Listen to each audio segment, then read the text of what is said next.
Thanks, Keith, and good afternoon, everyone. Thanks for having me. As Keith was saying, I'm getting toward the end of my PhD program. So I'm trying to put everything together. It's not all quite done, but you'll get a pretty full glimpse of my research. I'm working with Nadir at the university here and looking at mountain pine beetles and post-burn lodgepole pine forests. So I just wanted to go through some acknowledgements. They were really important to this project. Obviously, FRI was vital. Alberta Parks, Alberta ESRD, Parks Canada, CFS, and of course many assistants and volunteers, a lot of them from our lab. You've probably seen some of these pictures before from me, but I always like to tell assistants that they have to be okay with jumping pictures to work with me. So, as we've heard this morning, there are various management options for the mountain pine beetle. One of the most effective, although not terribly cheap, is to cut and burn individual trees. Something else Alberta has been doing is trying to create boundaries for the mountain pine beetle, so burning or logging large areas to keep them from crossing certain areas. And another effective way to manage is to burn or log susceptible pine over the long term, so that in the future we won't have such a homogeneous forest. So this is kind of a preemptive management for future outbreaks. And what these all have in common is that fire is an important way to manage, especially in places like parks where you can't just log, and in areas where you want to mimic natural disturbance. But as most of us know, fire always leaves these live but partially burnt trees that can live for quite a few years after the fire, and some of them fully recover. We know that various insects, including a lot of bark beetles, are attracted to these physiologically stressed trees. And so the logical question became, are mountain pine beetles attracted? I went into the literature, and there were quite a few conflicting results, starting in around the 20s or 30s. Some people said yes, some people said no. There are a few examples of more recent studies. For example, in Mary Reed's lab in 2004, they looked at Banff, and they found that mountain pine beetles don't prefer these burnt trees. Slightly more recently, in Canarafa's lab in Yellowstone, I believe, they found that mountain pine beetles do prefer these burnt trees. So the main objective of our project was, in general, to see how mountain pine beetle, or endemic, so low-level mountain pine beetle populations in Alberta deal with these burnt areas. So large burns that are used for mountain pine beetle management, as well as various other management purposes. So first, we wanted to see if they were actually attracted to these burnt trees. And secondly, we wanted to see what happens afterwards. So if they were attracted, what happens to their populations? Do they start increasing in number and then expanding into the non-burned parts, or do they decline? So the first scenario wouldn't be too good, because it would mean that these fires have the potential to promote outbreaks. The second scenario, kind of a population suppressing scenario, would be good for management, because it means that the beetles would be attracted into the area and then eventually decline. So the study sites that we used were Mount Nestor, the Yahatinda Ranch, and Saskatchewan Crossing, all in the Rocky Mountains of Alberta, and they all had pretty low-level populations of mountain pine beetle when we started. Really quick run-through of our methods. We had 2 burn injury classes that we used, low and moderate, and our unburned control was usually right around the burn. We tried to do it in the same valley. We had about 15 10 by 10 meter plots per burn injury class at every site. So we had about 135 plots in total. The numbers of trees in the plots varied from 10 to 30 or 40, depending on the site. So we went in and tagged individually every lodgepole pine, and we kept track of what happened to it over time, over 3 years, whether it died of different causes, and mountain pine beetle colonization. And we also measured individual fire injury at the tree level, which I won't really get into today.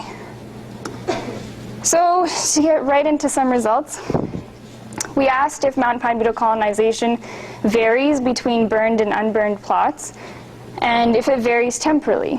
So along the y-axis, I have the proportion of available trees that are colonized, and this is a mean per plot. Every year, the availability declined in the burn because the trees were dying from various causes that had to do with insects coming in and their injuries. And along the x-axis, we have the years. So we started in 2010, but we were able to look at colonization from 2009 because we went in the spring.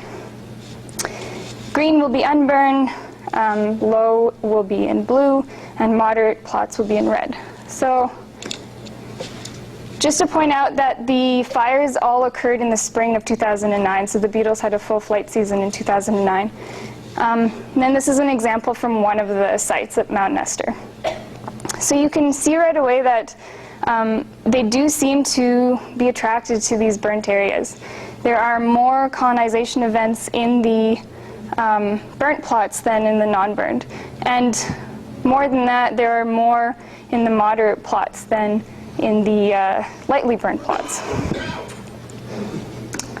In 2010, we see a similar pattern, although now it looks like the number of colonization events has decreased somewhat.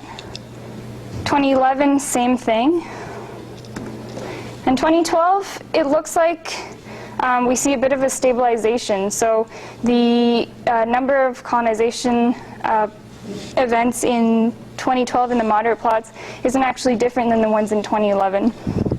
So what this is telling me is that they are attracted to these burnt areas, but the burn is starting to act like a population sink, where you don't actually see an increase in mountain pine beetle colonization in the non-burned plots around the burn.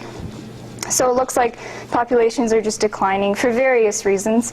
It also sort of looks like, I wish I had 2013 data, but I guess you can only go so far.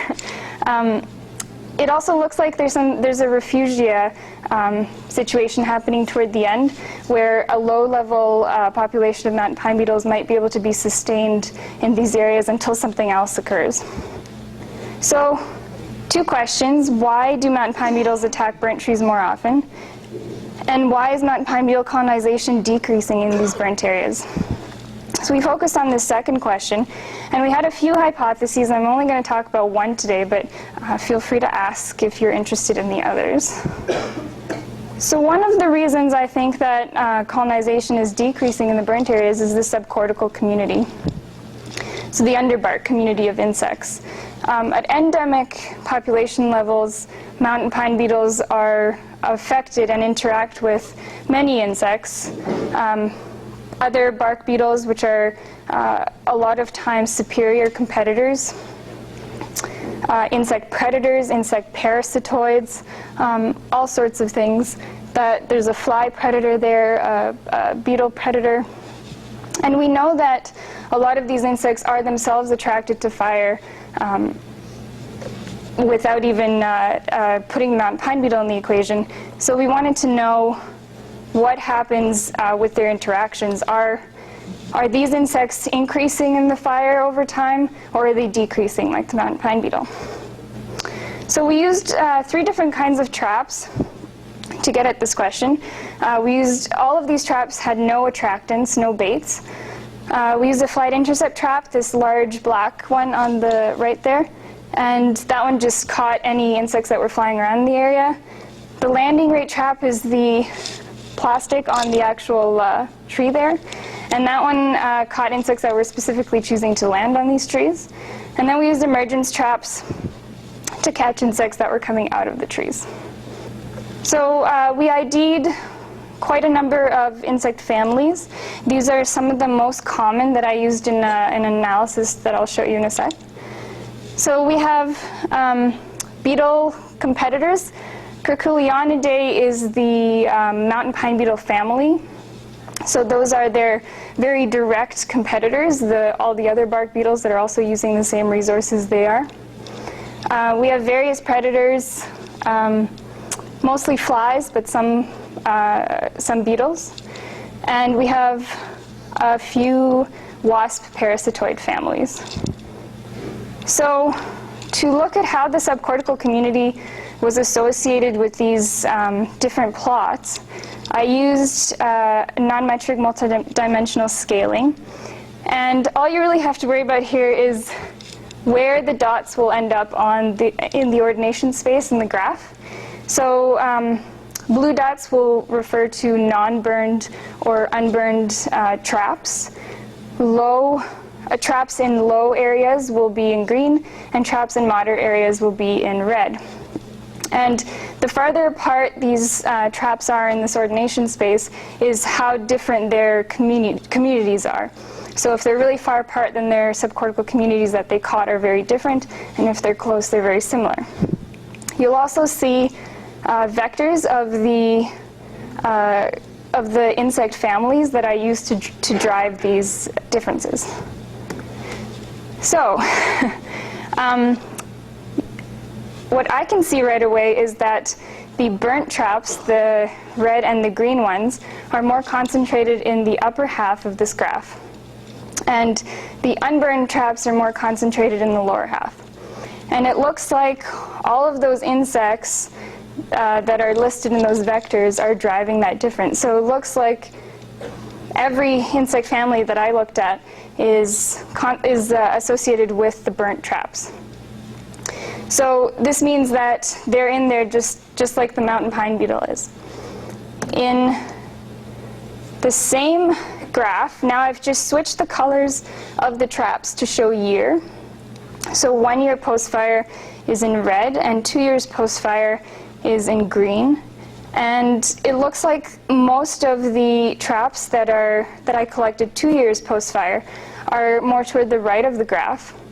And so there's a bit of a division between the insects. And one important one that I'd like to just keep an eye on is the Kirk one on the very right. And so those are the Curculionidae beetles. Those are the bark beetles that are really competing with the mountain pine beetle. And so this shows me that not only are they associated with the burned areas, but that they're coming into the burn a little later, so 2 years at least post-fire. And I looked at that a little more closely. So along the y-axis we have the number of bark beetles, so the number of beetles in that Curculionidae family. And along the x-axis we have the different plot types. So unburned, low, and moderate.